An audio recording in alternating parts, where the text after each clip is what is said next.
I'm John.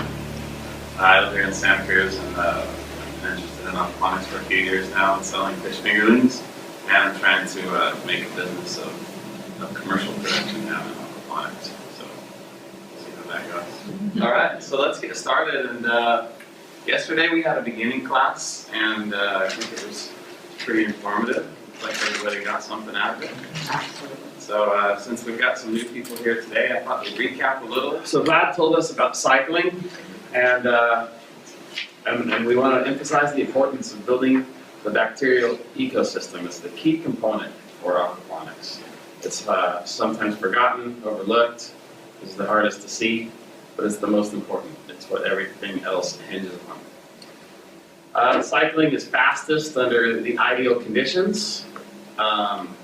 Vlad told us what those conditions were. Ignore the ideals of the fish and plants while cycling. So to get everything going quickest, the bacteria have a little bit optimum range than the plants or fish. So keep the bacteria ideal first, and then once it's established and healthy, you can tune it into plants and fish. And biological diversity creates hardier ecosystems, which means we have to do less personally to input to regulate their environment. The ideal conditions for cycling: pH of 7.5 to 8, temperature in the mid-70s, KH of 100 parts per million plus, balanced and diverse water with plenty of nutrients. And balance there is key also. There are some nutrient problems when others are out of whack. So pay attention to what's in your water and where they're going. And an inoculation from a healthy, stable system helps speed up that bacteria too. In fact, if you have a heavy enough inoculation, you really don't have a cycling up. It's just a matter of taking enough water and media from an established system, and you can shorten that to a few days to a week, or sometimes even none at all. And patience. It can take 6 to 8 weeks, and it can take a lot longer, and it can take less, depending on how you inoculate it. It's like watching toast. You get it all started, you get it balanced, or you get it working toward that end, and then go do something else. Go start your seedlings, go build your greenhouse, go do your other things. Don't try to push it. If you try to push it, it just adds stress to the system. Okay, cycling is complete only after the nitrite has spiked, the nitrate has appeared, and a 1 to 2 parts per million of ammonia will be reduced to 0 within 24 hours consistently. When that happens, then you know you're okay to go ahead and add fish, and you've got a thriving system. So you keep adding ammonia to see if it gets processed out of that? Absolutely. Okay. I mean, that's the surest way to test that it's all there. So if you've got a system that's been cycling and you think everything's good, and you initially when you add, Here's the setup. I'm not going to do it now. Sure. Yeah, and if you're set up, you know, by the help of the system. We test, we know it's not there, but I never heard before that you actually should process it to see how it goes. Yeah. And you have to have an ammonia source to get everything started. It can be done with fish, or it can be done with rotting food. It can be done with Todd the ammonia process. Yeah, I never heard of adding, ammonia to a tank. Sure. Well, you don't add ammonia especially once fish are there. Yeah. But it's a safe source of ammonia to get the bacteria started without stressing or potentially killing fish. And a lot of people just use sacrificial fish. They go buy cheap fish, they count on them buying, and many or most of them do. And there's a better way to do it. When you think it's ready, you should be able to add some ammonia from whatever source you have. You should be able to register that the ammonia comes up at 1 to 2 parts per million. You don't want it too high, because too high of ammonia kills even the bacteria that eat ammonia. So you want to get it up to 1 to 2 parts per million. And within 24 hours, it should be reduced, and the nitrates, of course, should also be reduced to 0 the next day. And if that consistently happens every day, then you've got a bacterial population capable of handling that kind of a fish load. Okay? So nitrates should go back to 0? Nitrates only go up until plants pull them down. So if you have plants in your system, sometimes you'll never actually see nitrates. So if Well, you were I to, have lots of nitrates. I was just wondering, but nitrates. and if you have an abundance of nitrates, it means you can grow more plants to use up those nitrates. Or plant growth can be improved. Doesn't necessarily mean you need more plants. You might just need your plants to grow faster and healthier. Yeah. And they'll absorb more nitrates for sure. And nitrates is a pretty big battery. You don't have to keep nitrates at a level, you know, not 0, not 50. I mean, nitrates, depending on the fish, can go into the 800s, 600-800s with tilapia with no problem. The fish don't care, they're fine. And that's a really rich nutrient source for your plants. So most fish are totally fine up to 300 or 400 parts per million. And so it's a big range that nitrates can be in the system and available to the plants without being toxic to the bacteria or the fish. So they're the least of your concern. Really, you only start to concern with nitrates if you don't have enough for the plants you're trying to grow. But that's what I mean. Nitrates are seldom a problem on the high end if there's got any kind of plants growing in the system. And they're seldom on the low end too, because commercial aquaponics have proven you can really grow a lot of plants on a little bit of nitrates. So I'm with Vlad. I always like to see my nitrates down in the low numbers of readable so that I know that they're available and not missing. Yeah, pH is the amount of hydrogen, which makes it, it's a measurement of whether the solution is a base or an acid. And it's important in aquaponics because nutrients, plant-soluble nutrients, are only available in fairly narrow bands of pH. pH below 7 typically, especially for the heavier feeding plants. And Vlad and I were talking about this. To grow lettuce and most leafy greens, you have a pretty wide stretch from acidic to even slightly alkali that do pretty well. I mean, you had some pretty good growth early in your system up at 8, right? But when you start... only lettuce. Only lettuce. And that's because lettuce mostly uses nitrogen, and nitrogen is easily absorbed by plants all the way up to a pH of 10 or something. Most other nutrients become less usable as the pH goes above 7. Okay. KH is carbonate hardness, which is something often overlooked too in aquaponics. And it's because most of the time there's not a shortage of carbonate hardness if you're using tap water or well water, because that's what the earth is made from. And many aquifers go through some amount of calcium carbonate, and they pick that up in the water itself. So as you add water to your system, you're replacing the carbonates. But they're very important to the bacteria. They're very important to the whole health of the system. And if they go below 40 parts per million, your bacteria could and probably will crash. And when it crashes, then everything else crashes. Okay? With the bacteria dead, remember we started this whole conversation off that the bacteria are the most important part. So if you lose your bacteria, you've lost all the time invested in building that ecosystem, and you have to start over. Okay? So know your carbonates. And GH is general hardness, which includes more than just carbonates. Okay? It's a measure of the total divalent ions in the water, carbonates included. Oftentimes, they're the same number, okay? Because most of the time, most of the hardness comes from calcium carbonate, okay? But they're not necessarily the same number. If you have some other minerals giving you hardness that are not calcium carbonate, then those numbers will separate, all right? And you can never have, well, you're not supposed to ever have general hardness that's lower than carbonate hardness, because that's a measurement of the carbonate hardness. So, hope that makes sense. And just other than carbonates, you have to have the nutrients. Vlad talked yesterday about phosphate block. When you don't have enough phosphates, everything starts to break down. And that's, again, not very common, but it's certainly possible. How much to feed them? Depending on the fish, 1.5 to 3% of their body weight per day. Write that one down. Young fish, 3 to 5%. You know, fingerlings, actually literally tilapia, probably dang near equal their body weight in feed per day, and they seem to eat it all. But typically for growing out fish, depending on the fish and the water temperature and the water quality and the oxygen, there's variables. And Vlad and I were talking about that this morning, but the oxygen demand in the entire aquaponic system is pretty major. And it is often the limiting factor in some portion of the cycle.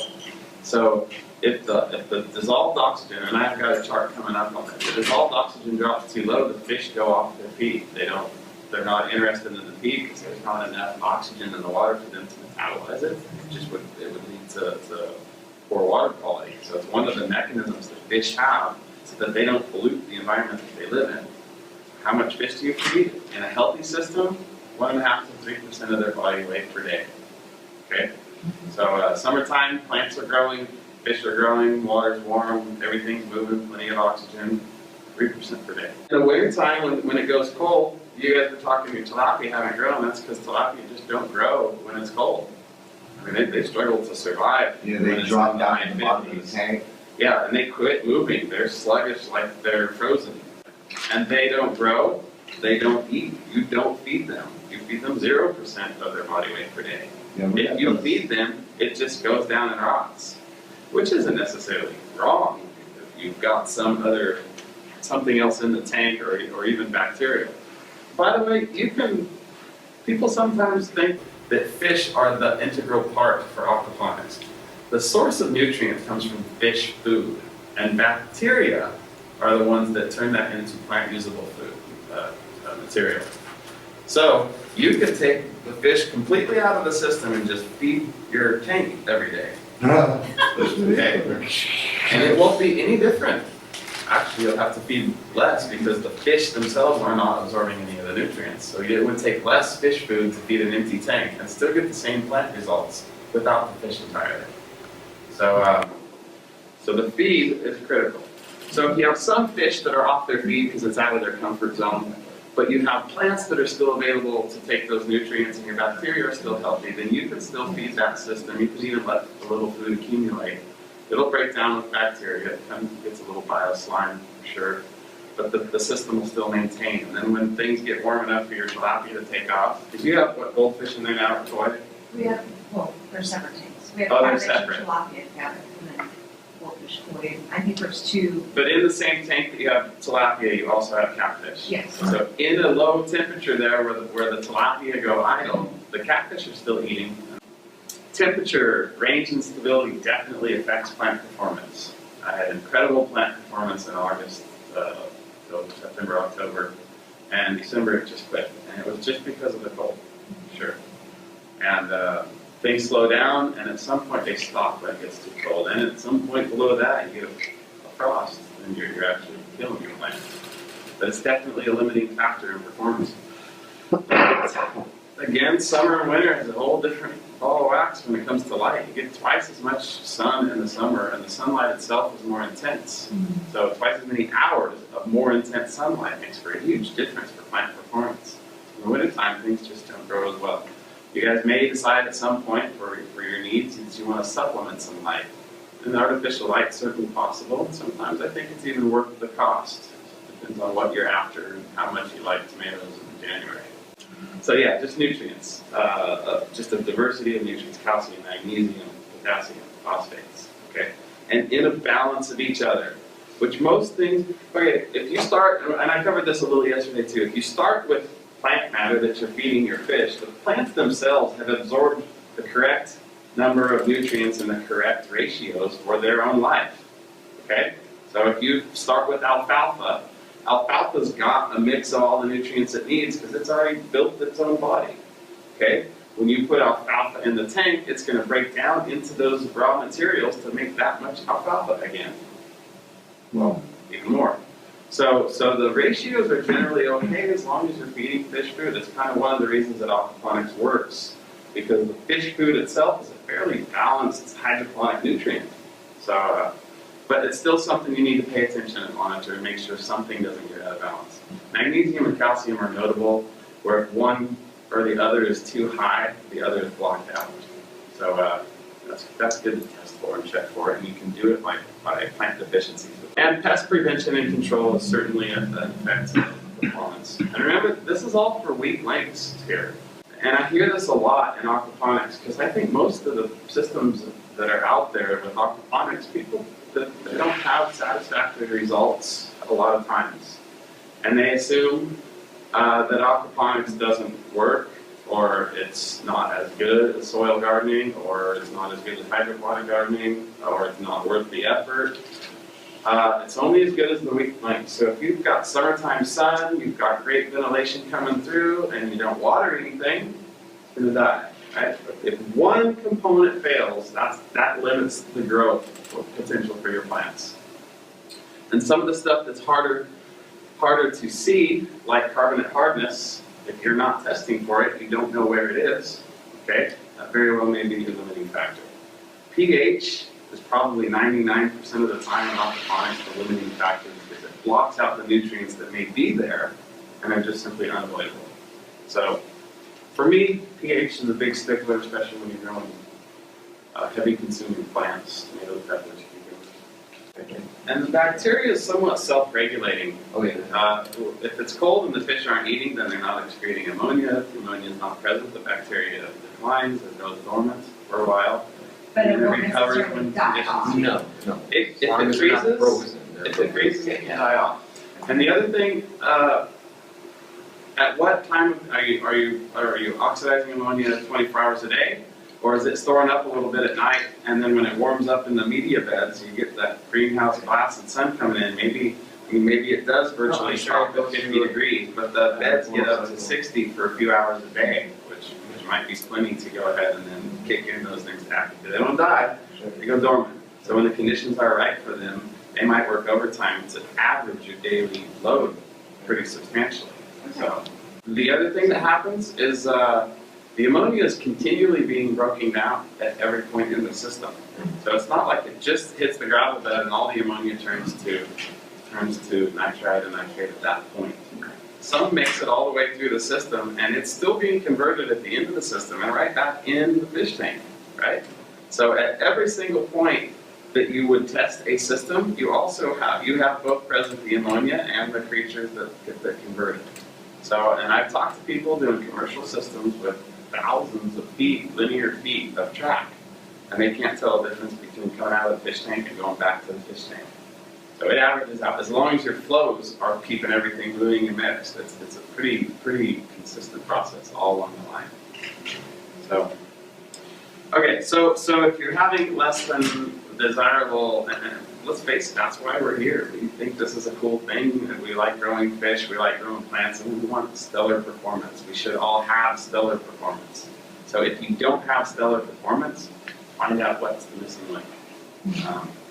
And there's help available. Can you say any more about salts and particularly ocean water?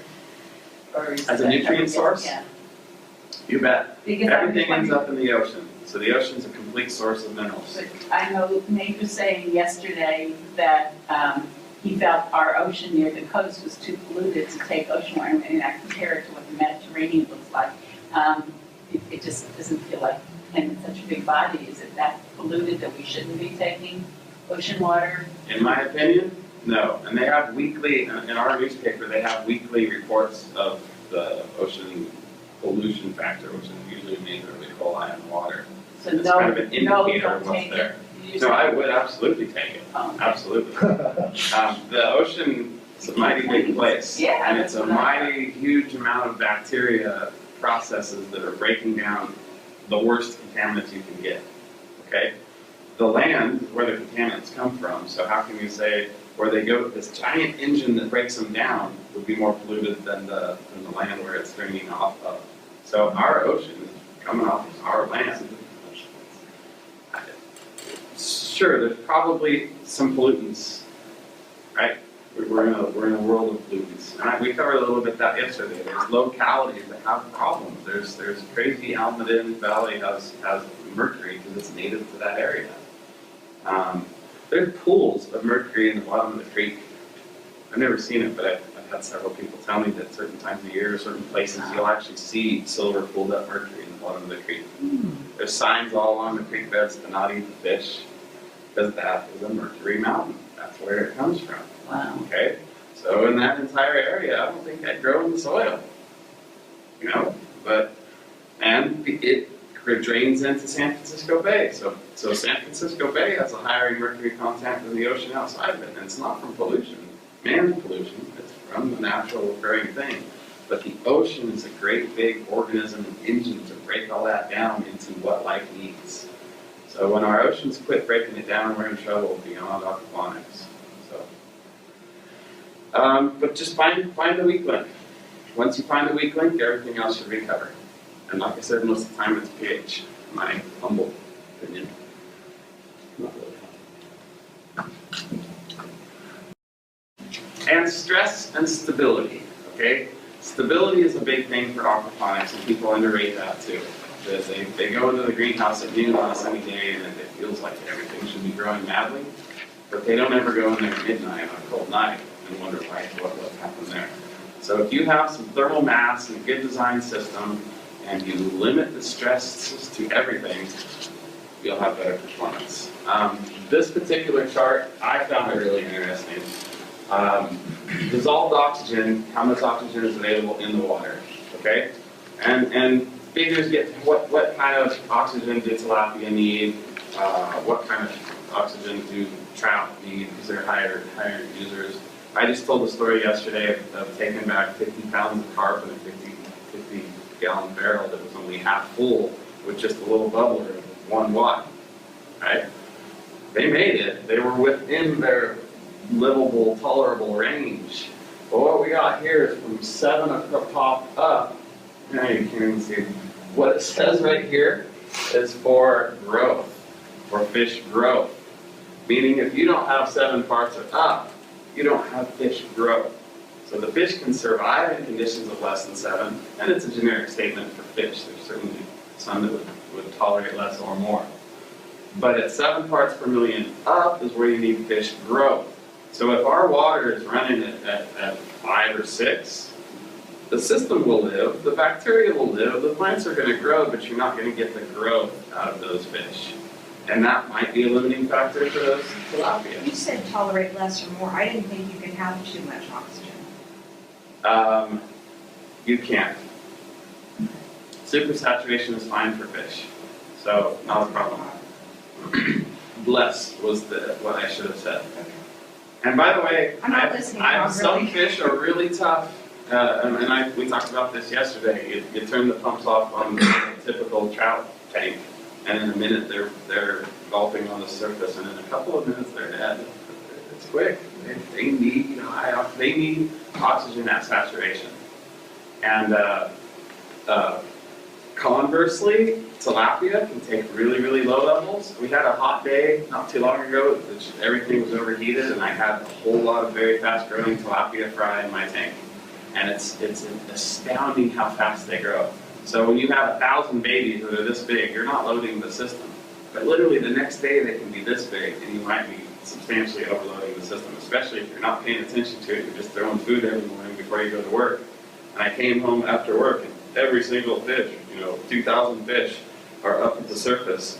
And I realized how many fish, or how big those fish had become, because it was solid like carpet. All those fish were up with their mouth sticking, just trying to skim the surface water. And I grabbed I have a DO meter, and it was 1.4. My DO in that water was 1.4, which is that, right? And those fish were able to survive because they're a tough fish, and it didn't last too long. And because it's hot, their metabolism is going, so they need the oxygen more so than when it's cool. So oxygen is definitely a factor, and it's sometimes overlooked for the fish growth. All right, fish don't like to be handled. They don't like to be netted. And we were chasing those fish all over the tank to try and see some big giant carp yesterday. So, and they don't like that. And if you do that often, if I were to do that every day, those fish would die. They would literally die. And what happens is they get sores or infections through their skin, and they'll go off their feed. There's a number of things that can happen, but almost all fish diseases and parasites both are related to stress. Okay? So stress, I can't emphasize it enough. If the water temperature does this, your fish get stressed, get sick, and die. But ick is a very common, ever-present, it's like a common cold for us. If we get stressed, we got a cold or a sore throat or something within a day, right? Because it's always around there. We can't avoid ever coming in contact with that. So when we get stressed, our immunities are weakened somehow, then we get a cold. Fish are the same way, only more so. temperatures are going like this, and it's the swing. They can handle the low, they can handle the high, but when it does this is what causes the stress. Low dissolved oxygen causes stress. Those little fish that I had that were sitting up at the top trying to skim oxygen-rich water off the surface stopped feeding for a day. I saved them, they didn't die, but they completely stressed them out. And for tilapia, that's impressive to stress a tilapia out. So pH is another one.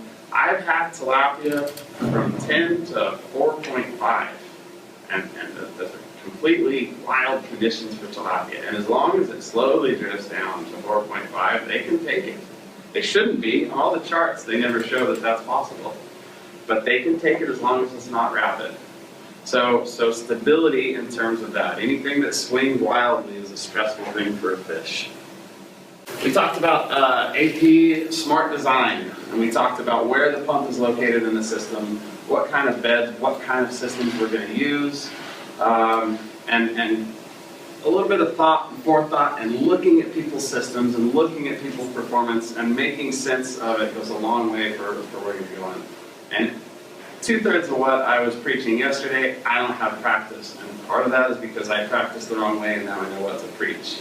Okay? Personally, I will try never to build a system with a fish tank at the bottom of the lowest point of the system, because your waste ends up at the bottom and your pump is at the bottom, which means your waste goes directly to the pump and it's the most taxing to the pump. And for me, pump maintenance has been a major deal. So I would much rather keep my pump in the cleanest place of the system that's more efficient, it doesn't bog down, and it lasts much longer. So we have the form and the function of AP, energy consumption, initial cost and labor, which is a big deal in aquaponics. Maintenance cost and labor, which is a big deal for me, because when I plant things in the soil, they pretty much just grow. Especially in our climate and our water table, they grow just fine. I don't have to check the pH of my soil every morning. I don't have to do any of that, but I get impressive results in aquaponics when you just do a little paying attention. So if you design your system to minimize maintenance, you're going to be good for the long run. Also, talking about power failures. If you design your system to withstand a period of time that's reasonable in a power failure, you're going to appreciate it later on. Okay?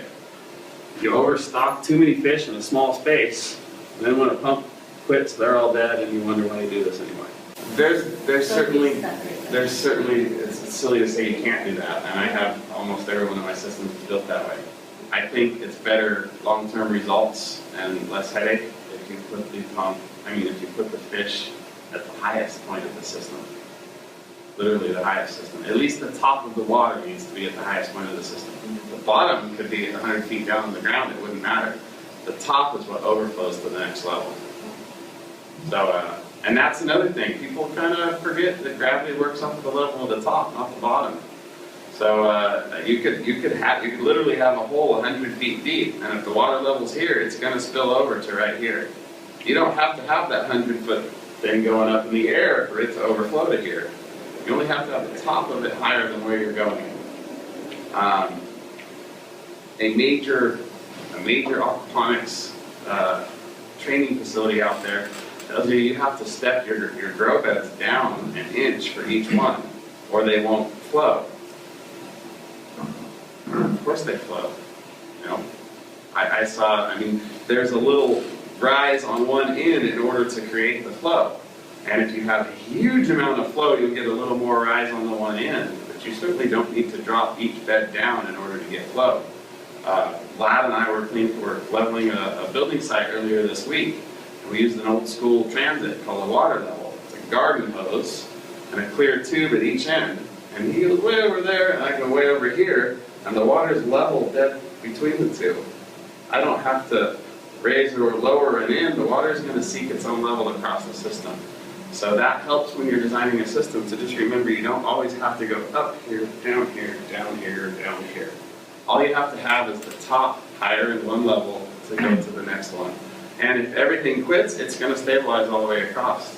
You don't need any difference there. When you say you only have to have the top higher, would you say? In order for a fish tank to overflow, Oh, right. It just has to have a place lower than the level of the fish tank to flow Right, to, or okay, you equal did to. yesterday. Right, So, or equal to.